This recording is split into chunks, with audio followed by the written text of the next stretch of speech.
Assalamualaikum warahmatullahi wabarakatuh. Jumpa lagi sama Fikar Motovlog. Hari ini jam berapa nih? Jam 4 sore di daerah Pancoran, guys. Lagi macet parah ya. Ini hari ke berapa puasa ya? Hari keempat. Hari keempat apa ketiga ya puasa? Selamat menunaikan buat yang melakukan ibadah puasa, guys. Biasa kalau sore bulan puasa tuh pasti jalanan lebih macet dari biasanya ya. Nah, di vlog kali ini gue cuma mau nge-review, bukan nge-review ya, sharing aja sih sebenarnya. Kalau bawa motor kayak X-Max gini di tengah kemacetan tuh gimana sih? Ya kayak gini nih keadaannya, kita bisa lihat ya. Harus lebih sabar daripada kalau kita bawa motor biasa, nggak bisa terlalu seruntulan banget.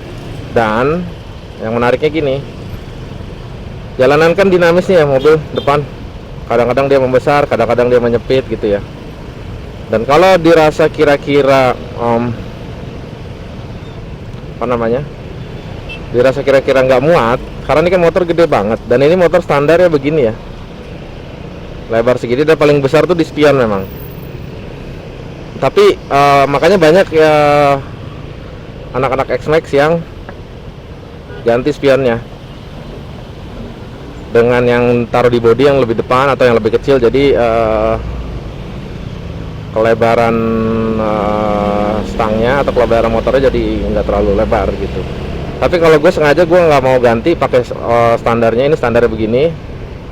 Di samping karena emang ya gue udah lihat teman gue yang modif di depan masih belum nemu contoh yang baik, karena gue mau, kalau mau modif motor ini gue mau nyontek dulu, lihat dulu yang udah modif duluan, terus hasilnya gimana baru gue cek. Kemarin teman gue pakai spion di depan yang ditaruh di bodi, itu gue agak kurang suka karena view-nya jadi jelek, kurang begitu kelihatan dibanding yang standarnya.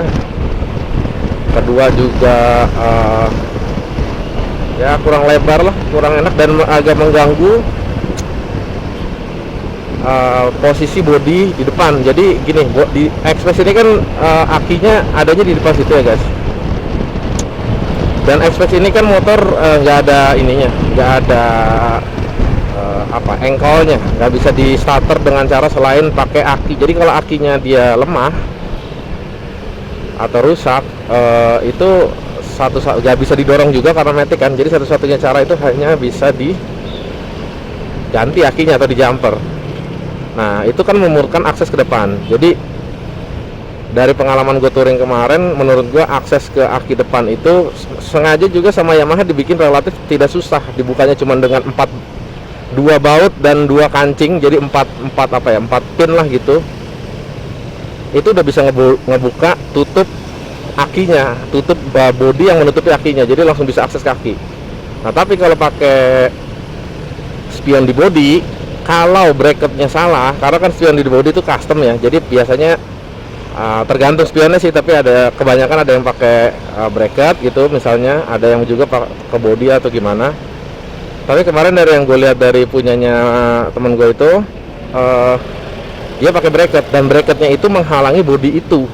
Jadi bracketnya itu nempelnya ke windshield atau ke plat nomor kalau nggak salah.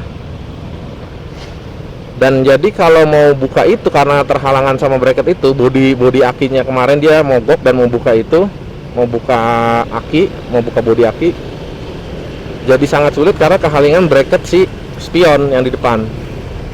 Jadi kalau mau buka itu harus buka semuanya sampai ke plat nomor, sampai ke windshield, semuanya harus dibuka, dan itu merepotkan sekali. Akhirnya gue putuskan, ntar dulu deh untuk ganti spion. Spion standar udah paling bener sementara. Tapi ya gitu, sedikit dia lebih lebar ya daripada stang. Ya mungkin sekitar segini lah lebih lebar. Sekitar 3 cm, 2 cm dia lebih lebar dari stang spion standarnya ini. Tapi kalau menurut gue nggak apa-apa, itu buat patokan. Jadi kalau spion kena, ya berarti ke belakang udah mulai nggak safe istilahnya. Jadi bisa jadi patokan lebar ini, lebar spion ini, untuk kalau kita mau masuk ke sesuatu jalan yang sempit itu safe apa enggak gitu. Karena kalau spionnya nggak ada ibaratnya, atau terlalu tidak lebih lebar daripada stangnya, nih itu apa namanya, kita udah nggak ada patokan lagi kalau mau masuk ke jalan yang sempit atau apa, langsung ke stang. Dan itu agak bahaya ya, karena kalau langsung nyentuh ke rem bisa tiba-tiba ngerem mendadak kan. Kalau lagi kenceng misalnya mau nyalip gini, tiba-tiba nyenggol ini tuas rem, atau nyenggol ke stang ini, langsung melintir kan ininya, apa namanya, stangnya langsung stabilan, pasti langsung stangnya langsung belok, dan itu berbahaya. Jadi secara safety memang lebih baik spion itu lebih lebar daripada stang. Jadi kalau spionnya nyenggol, kita kan langsung buru-buru nyari posisi aman tuh.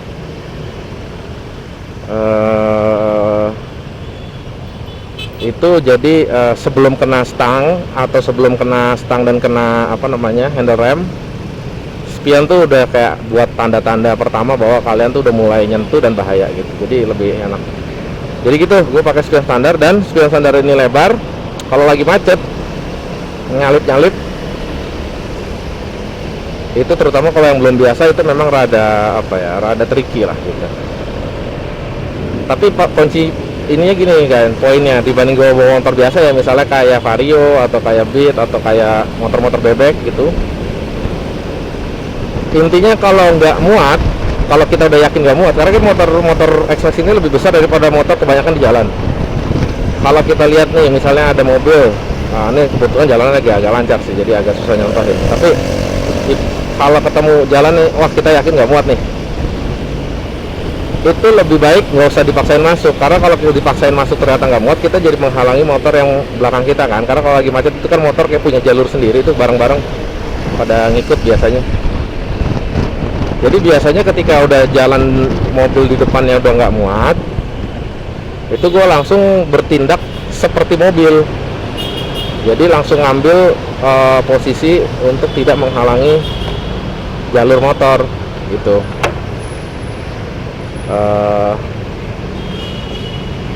Ya kayak gitu. Jadi misalnya ngambil jalur mobil, misalnya ini nggak muat nih, gue langsung ngambil ke kanan gini, gue langsung di belakangnya mobil gitu. Seperti ini. Dengan begini kan sebelah kiri motor masih tetap bisa lewat, motor-motor yang di belakang gitu. Jadi yang nggak usah dipaksain, karena kalau dipaksain terus nggak muat, itu kita menghambat jalur motor gitu. Jadi gitu aja sih yang sering terjadi kalau pakai. Nah kalau pakai motor biasa itu jarang terjadi. Biasanya kalau depan masuk ya kita juga masuk gitu. Tinggal ngikut yang depan aja lah gitu kan. Depan masuk, kita masuk. Karena kalau motor kebanyakan kan ukurannya kurang lebih lebarnya sama. Tapi khusus motor ini agak sedikit udah mulai lebih lebar daripada rata-rata motor. Jadi emang nggak bisa apa ya, serudut-serudut gitu. Nggak bisa apa istilahnya, seruntulan lah kalau lagi macet. Nggak bisa nyerobot-nyerobot, sabar aja. Ya itu nggak enaknya motor gede atau motor lebar ya guys. Nah cuman satu lagi, apa tadi ya, oh gini, kalau bawa motor gede gini, itu juga selain lebar, tapi motor ini tuh panjang. X-Max 250 ini panjang, bahkan setahu gue ini dia lebih panjang daripada punyanya Honda Forza ya, 250 kalau nggak salah ya. Gue baca wheelbase-nya terus sama dimensinya tuh sedikit lebih panjang motor ini gitu. Artinya kalau lebih panjang, kalau nih kemacetan kayak gini nih, ketika kita mau belok nyalip ke mobilnya, posisinya belok itu lebih sulit guys, lebih perlu ruang. Jadi selain dari kelebarannya dia lebih lebar, tapi juga dari beloknya atau apa istilahnya ya, belokannya, turning radiusnya lah gitu, itu juga signifikan lebih membutuhkan ruang daripada motor biasa gitu. Dan itu berasa kalau di kemacetan. Biasanya kalau misalnya kita mau nyalipnya nih nggak lurus, itu juga agak beda sama motor-motor kebanyakan.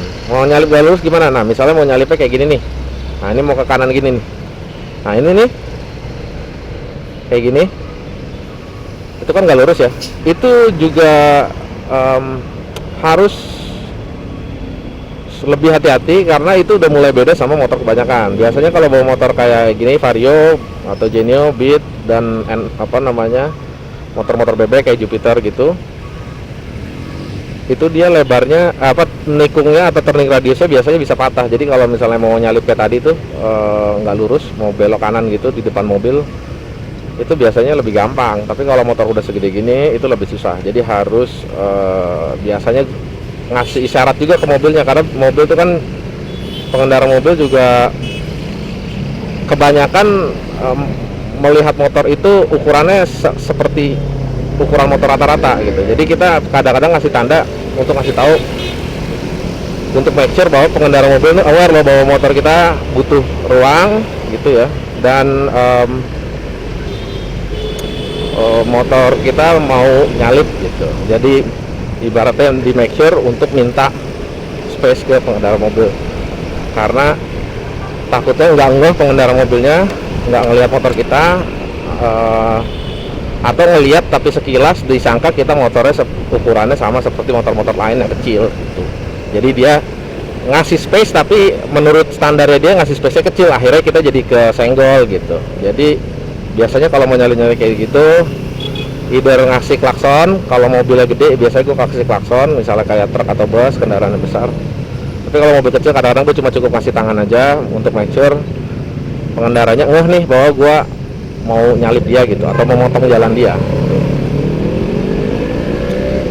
Gitu aja sih guys. Nah, ini udah pada pakai jas hujan nih, mau hujan. Oke, karena kameranya nggak di dalam case waterproof, kita udahi dulu vlognya. Thank you buat yang nonton, jangan lupa subscribe ya guys. Thank you, bye bye. Hujan.